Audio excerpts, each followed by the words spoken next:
안녕하세요. 금요사건 파일 디바제식합니다. 2000년 4월 10일 오후 2시 30분 충남 천안시 원성동에 위치한 한 고급 주택에 강도가 침입합니다. 여기는 중소기업을 운영하던 55세 남성 김 씨의 집이에요. 당시 집에 아무도 없어서 범인은 담장을 넘어 손쉽게 실내로 들어올 수 있었죠. 그는 가장 먼저 주방으로 가서 흉기가 될 만한 부엌칼을 챙겼습니다. 그리고는 화장실에 들어가더니 소변까지 보는 여유를 보였죠. 그런데 잠시 후 김 씨의 아내 51세 이 씨가 마침 이때 외출을 마치고 집에 들어옵니다. 안타깝게도 그녀는 곧 인질로 붙잡히게 돼요. 범인은 흉기로 위협을 하면서 있는 돈을 몽땅 내놓으라고 소리쳤죠. 이 씨는 순순히 집에 있던 현금 300만 원을 건넸지만 범인은 여기에 만족하지 않았습니다.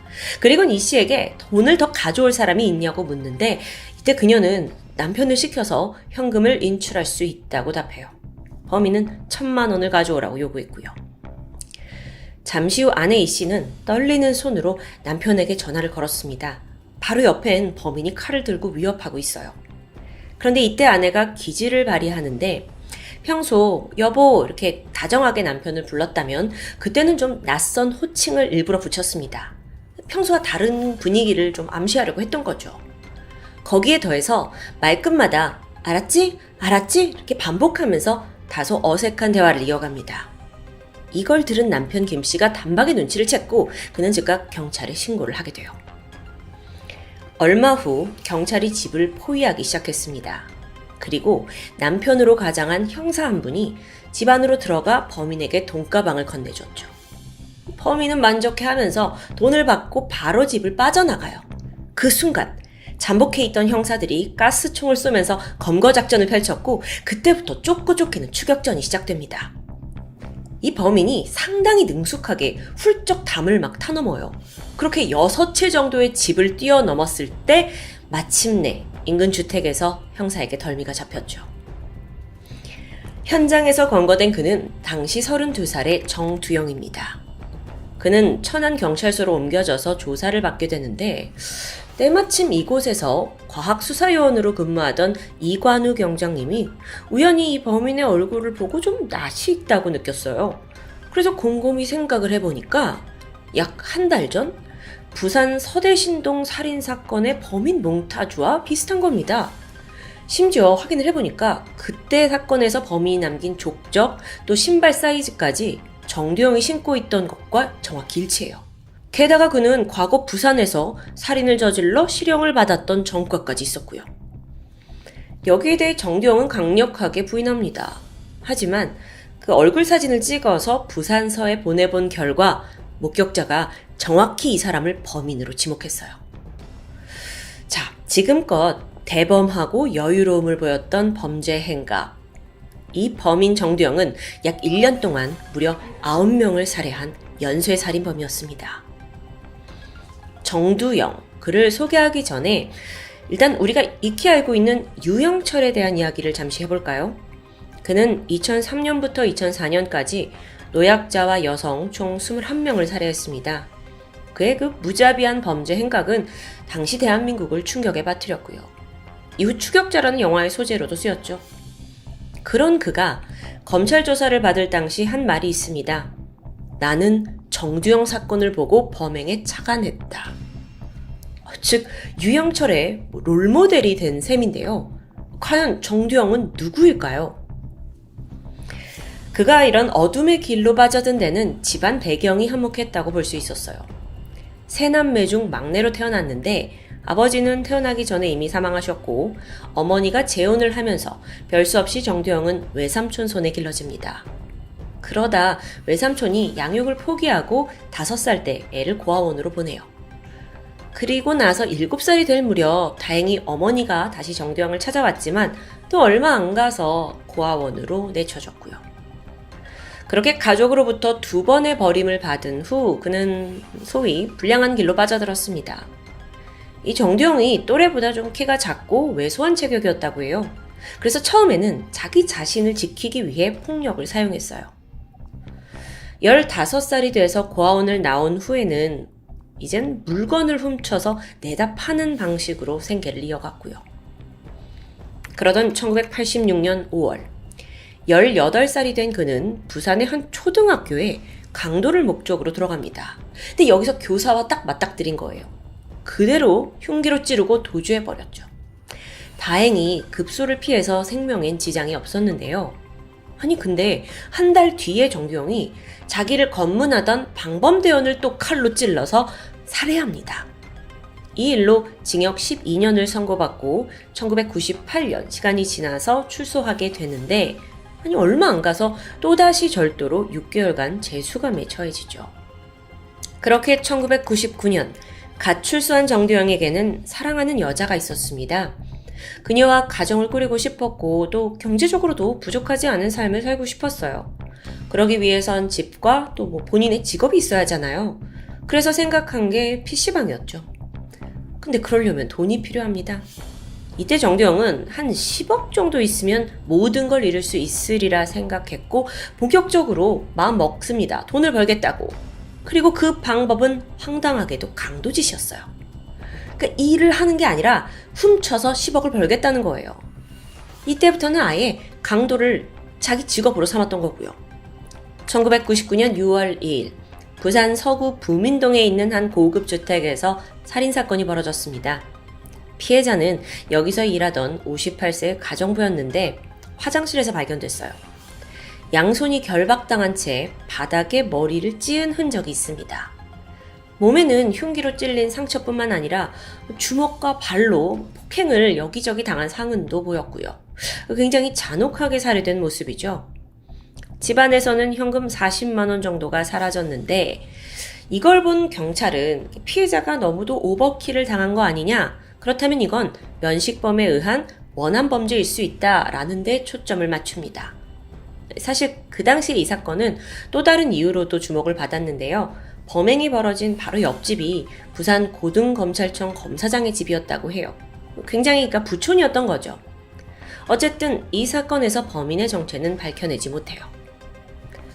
그로부터 3개월이 지난 9월 15일입니다. 부산 서구 동대신동에 있는 고급 빌라촌에서 또다시 살인사건이 벌어집니다. 피해자 역시 이 집에서 일하던 가정부 50대 조 씨였어요. 온몸에 폭행을 당했는데 심지어 둔기로 잔인하게 공격당해 사망했습니다. 집에서는 770만원가량의 금품이 사라졌고 심지어 바로 옆집에서도 900만원 상당의 금품이 사라졌습니다. 짐작하셨겠지만 지금 이 모든 사건의 범인은 정두영입니다. 그는 10억이라는 돈을 빠르게 모으기 위해서 부잣집만 골라서 강도를 일삼았어요. 그리고 그 과정에서 마주친 사람들, 심지어 집주인도 아니고 일하시던 분들까지 가차없이 제거했습니다. 목격자를 만들면 목표 달성에 방해가 된다고 생각했기 때문이에요. 그런데 정두영은요, 정말 이 피해자를 형체도 알아볼 수 없을 만큼 잔혹하게 살해했거든요. 이게 금품을 노린 강도살인에서는 사실 흔치 않은 수법이죠. 그래서 앞서 형사님들도 원한 범죄라고 생각했던 거고요.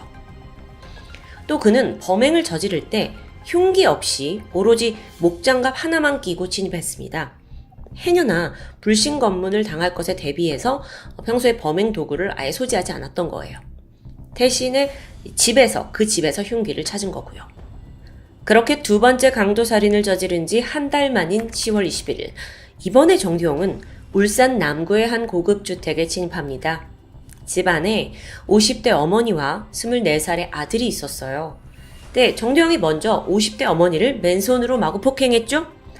이 소란을 들은 아들이 2층에서 내려오니까 이번엔 신발장 위에 있던 망치로 아들의 머리를 가격합니다. 그렇게 순식간에 2명의 목숨을 앗아간 거예요. 이후 안방을 뒤져서 현금과 귀금속 등을 챙겼고 피가 묻은 옷 갈아입고 또 자기가 남겨둔 족적, 지문까지 말끔히 치워두는 치밀함을 보였는데요. 다음 해인 2000년 3월 11일 부산의 대표적인 부촌 서구 서대신동 고급 주택단지에서 낮 12시 30분쯤 한 이웃이 수상한 소리를 듣게 됩니다. 옆집에서 들리는 것 같은데 쿵, 쿵, 쿵 이렇게 일정한 소음이에요. 공사를 하나 싶었죠? 근데 이 소리가 무려 2시간이 넘게 이어졌어요. 사실 이건 끔찍한 범행에서 비롯된 건데요. 같은 날 오전 정두영은 미리 점 찍어둔 그 고급 주택의 담벼락을 넘어 침입합니다. 여긴 사업가 박 씨의 집이었어요. 정두영이 먼저 마주친 건 가정부 김 씨와 또 집주인의 처형이었죠. 그리고 잠시 후 두 사람은 모두 양쪽 갈비뼈가 부러진 채 두개골이 골절되면서 처참한 모습으로 살해당합니다. 이후에 그는 집을 막 뒤지더니 있는 없는 금품을 다 쓸어 모았어요. 그런데 마침 이때 현관문이 열리더니 누가 들어오는 소리가 들립니다. 오전에 운동을 나갔던 집주인의 아내 38살 박 씨였어요. 그녀와 마주친 정두영은 다짜고짜 야구 방망이를 들더니 마구 폭행하기 시작합니다. 이때 아내가 제발 살려달라라고 막 빌면서 자신에게 갓난아기가 있다는 걸 말해요. 실제로 이 집 거실에 17개월 된 아기가 있었고요. 순간 정두영은 마음이 약해졌습니다. 그래서 대신에 박 씨에게 이불을 뒤집어 쓰고 있으라고 명령했고 이후에 아령 하나를 들고 집에 있던 금고를 내려치기 시작합니다. 쿵, 쿵, 쿵. 이게 바로 그 소음이었던 거죠. 당시 상황을 좀 생각해보면 거실에는 피해 젖은 시체 두고 그리고 이불을 둘러쓰고 벌벌 떠는 아내 갓난 아기까지. 이 상황에서도 그의 목적은 2시간 동안 오직 하나입니다. 금고에 있는 돈을 가져가야 한다는 것. 그렇게 2시간이 지나고 금고문이 열리자마자 정두영은 현금 700만 원을 들고 사라졌죠. 그가 떠나기 전에 피해자에게 이런 말을 남겼습니다. 아기 잘 키워. 신고하면 죽는다. 여러분, 자신의 얼굴을 본 목격자를 지금 정두영이 처음으로 살려준 거예요. 왜 그랬을까요? 추 경찰 조사에서 그는 이렇게 말했습니다. 내가 그 여자를 죽이면 아이는 엄마가 없어지는 거잖아요. 이건 과거 자신이 2번이나 친모에게서 버림받은 상처에서 온 거겠죠. 어쨌든 강도살인은 계속됩니다.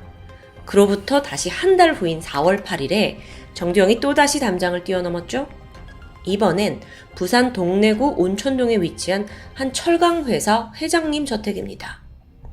뒷문을 통해서 주방으로 침입을 한 후에 먼저 과도를 챙겼어요. 같은 수법이죠.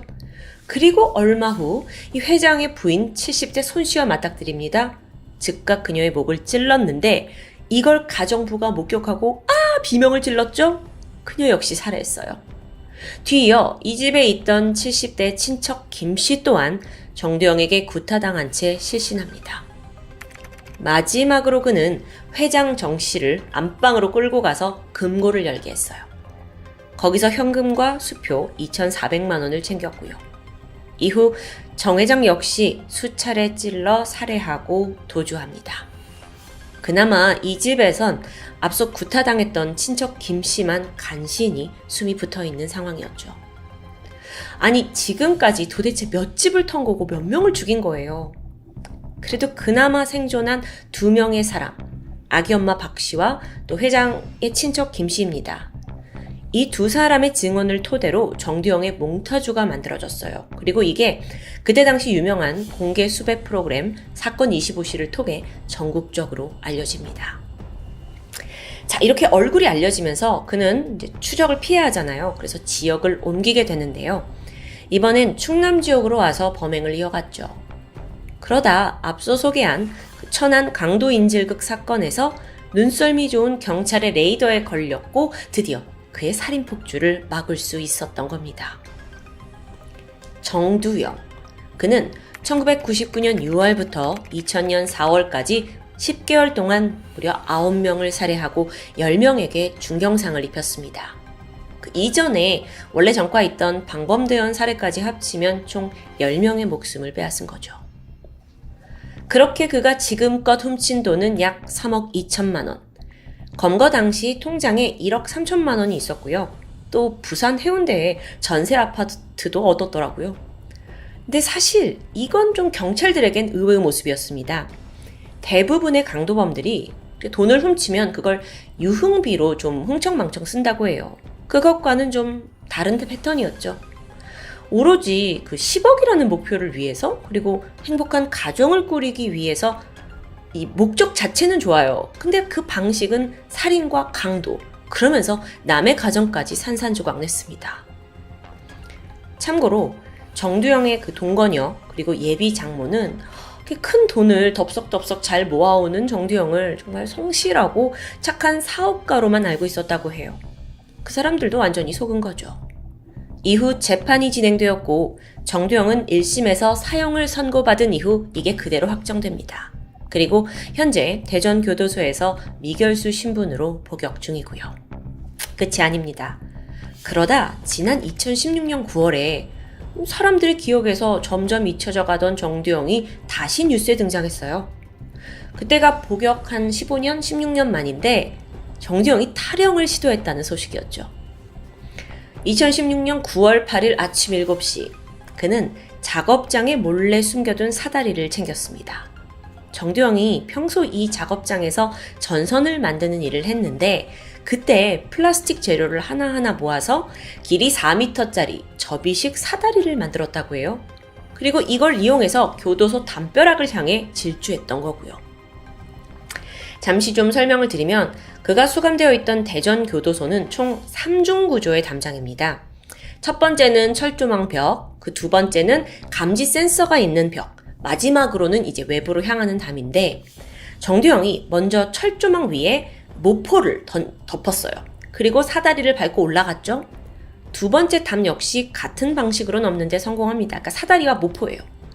그리고 나서 서둘러 세 번째 담에 가려고 했는데 이때 두 번째 담에서 감지 센서가 작동하게 된 거죠. 세 번째 담에 서둘러 사다리를 걸치는데 순간 사다리가 훅 휘어지면서 부서졌고요. 그렇게 정두영은 얼마 안 가 교도관들에게 붙잡힙니다. 이게 탈옥을 시도한 지 7분 만의 일이었어요. 만약에 사다리가 부러지지 않았다면 간발의 차이로 담을 넘어 탈옥에 성공했을 수도 있죠. 결국 그는 이 일로 도주 미수죄가 기소돼서 징역 10개월을 추가로 선고받게 됩니다. 한편 정두영에게는 직업살인범이다 라는 별명이 붙어 있습니다. 그저 돈만을 위해 평범한 삶을 나도 살고 싶다라는 욕망 때문에 살인을 저질렀다는 그 동기인데요. 근데 여러분, 재차 말씀드리지만 그 방식이 너무도 잔혹해요.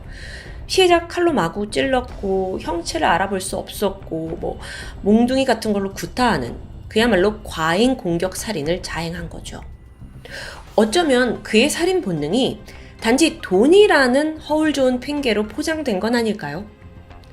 정두영은 체포가 됐을 당시 이렇게 말했습니다. 내 안에 악마가 살고 있어요. 아니요, 이 말은 틀린 것 같아요. 정두영 그가 이미 악마 그 자체였으니까요. 지금까지 금요사건 파일 디바제시카였습니다.